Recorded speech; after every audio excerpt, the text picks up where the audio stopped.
বিশ্বের ৩৩,০০০-এর বেশি বিজ্ঞানীর মধ্যে মেকানিক্যাল ইঞ্জিনিয়ারিংয়ে সপ্তম স্থান। এশিয়ায় দ্বিতীয় এবং পুরো মালয়েশিয়ায় যিনি প্রথম তিনি আর কেউ নন, বাংলাদেশের গর্ব ডক্টর সাইদুর রহমান। ময়মনসিংহের সাধারণ এক কিশোর থেকে আজ তিনি বিশ্ববিজ্ঞানের আইকন। আসুন জেনে নেওয়া যাক ডক্টর সাইদুর রহমানের এই সাফল্যের পেছনের গল্পটা কেমন ছিল। ডক্টর সাইদুর রহমানের জন্ম ও বেড়ে ওঠা ময়মনসিংহে। ছোটবেলা থেকেই বিজ্ঞানের প্রতি ছিল তার অদম্য কৌতূহল। সেই কৌতূহল তাকে নিয়ে আসে দেশের সর্বোচ্চ বিদ্যাপীঠ বাংলাদেশ প্রকৌশল বিশ্ববিদ্যালয় বা বুয়েটের মেকানিক্যাল ইঞ্জিনিয়ারিং বিভাগ থেকে পাশ করে তিনি উচ্চশিক্ষার উদ্দেশ্যে পাড়ি জমান বিদেশে। দীর্ঘ ক্যারিয়ারে তিনি ইউনিভার্সিটি অব মালায়াতেও গবেষক হিসেবে দারুণ সফল ছিলেন, যেখানে টানা 4 বছর সর্বোচ্চ সাইটেশন অ্যাওয়ার্ড পেয়েছিলেন। বর্তমানে তিনি মালয়েশিয়ার খ্যাতনামা সানওয়ে ইউনিভার্সিটির research centre for nano materials and energy টেকনোলজির প্রধান হিসেবে দায়িত্ব পালন করছেন। তার অসামান্য মেধার স্বীকৃতি হিসেবে বিশ্ববিদ্যালয় কর্তৃপক্ষ তাকে ডিস্টিংগুইশড রিসার্চ প্রফেসর বা বিশেষ সম্মাননাপ্রাপ্ত অধ্যাপক হিসেবে ভূষিত করেছে,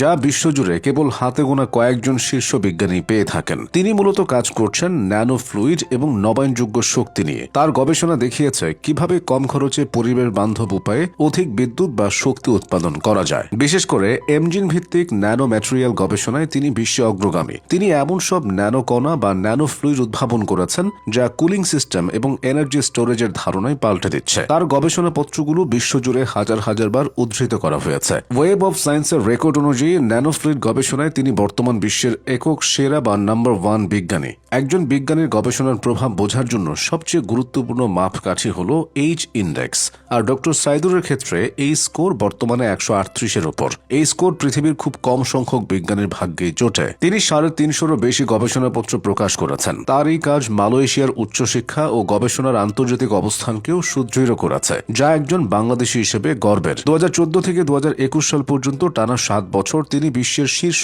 1% বিজ্ঞানীর তালিকায় ছিলেন, যা তার দীর্ঘমেয়াদী সফলতার প্রমাণ দেয়। গবেষণা ও একাডেমি ভিত্তিক উৎকর্ষের আন্তর্জাতিক মানদণ্ড হিসেবে পরিচিত এডি সায়েন্টিফিক ইন্ডেক্স 2026 সম্প্রতি তাদের তালিকা প্রকাশ করেছে। এই তালিকায় ইঞ্জিনিয়ারিং ও টেকনোলজি বা মেকানিক্যাল ইঞ্জিনিয়ারিং বিভাগে সারা বিশ্বের প্রায় 33,371 জন বিজ্ঞানীর তথ্য বিশ্লেষণ করা হয়েছে। এই বিশাল সংখ্যক বিজ্ঞানীর মধ্যে ডক্টর সাইদুর রহমান বিশ্বজুড়ে 7ম স্থান অর্জন করেছেন। এশিয়ার মতো বিশাল মহাদেশে তার অবস্থান এখন দ্বিতীয় এবং মালয়েশিয়ার সকল বিজ্ঞানীদের মধ্যে তিনি প্রথম স্থান ধরে রেখেছেন। এর আগের বছর 2025 সালেও তিনি বিশ্বের 7ম সেরা বিজ্ঞানী হিসেবে স্বীকৃতি পেয়েছিলেন। টানা 2 বছর বিশ্ব র্যাঙ্কিংয়ে শীর্ষ 10-এ নিজের অবস্থান ধরে রাখা তার গবেষণার স্থায়িত্ব এবং উচ্চমানের এক অনন্য প্রমাণ। অধ্যাপক ডক্টর সাইদুর রহমান সানওয়ে ইউনিভার্সিটি থেকে উদ্যোক্তা ও উদ্ভাবনে উৎকর্ষতা পুরস্কার এবং শিক্ষার্থীদের কৃতজ্ঞতার স্বীকৃতি পুরস্কার লাভ করেন। পাশাপাশি 2025 সালের ওবাদা পুরস্কারে বিশিষ্ট বিজ্ঞানী ক্যাটাগরিতে তিনি সম্মানিত হন। বিজ্ঞান, প্রকৌশল ও প্রযুক্তি ক্ষেত্রে এই পুরস্কার বিশ্বব্যাপী অত্যন্ত মর্যাদাপূর্ণ।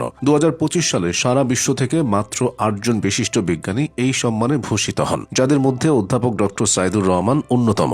অভাবনীয় এই সাফল্যের পরও ডক্টর সাইদুর রহমান একজন আপাদমস্তক বিনয়ী মানুষ। 2026 সালের এই আন্তর্জাতিক স্বীকৃতির পর তিনি অত্যন্ত সহজভাবে বলেন, এই অর্জন কোনো একক ব্যক্তির নয়, এটি আমার শিক্ষার্থী, গবেষক দল, সহকর্মী এবং আমাদের অর্থায়নকারী সংস্থাগুলোর সম্মিলিত প্রচেষ্টার ফল। ডক্টর সাইদুর রহমানের এই বিজয় কেবল তার ব্যক্তিগত বিজয় নয়, এটি প্রতিটি বাঙালির বিজয়। প্রবাসে থেকেও তিনি আমাদের দেশের মুখ উজ্জ্বল করছেন এবং কোটি তরুণ গবেষকদের জন্য এক আদর্শ হয়ে উঠেছেন।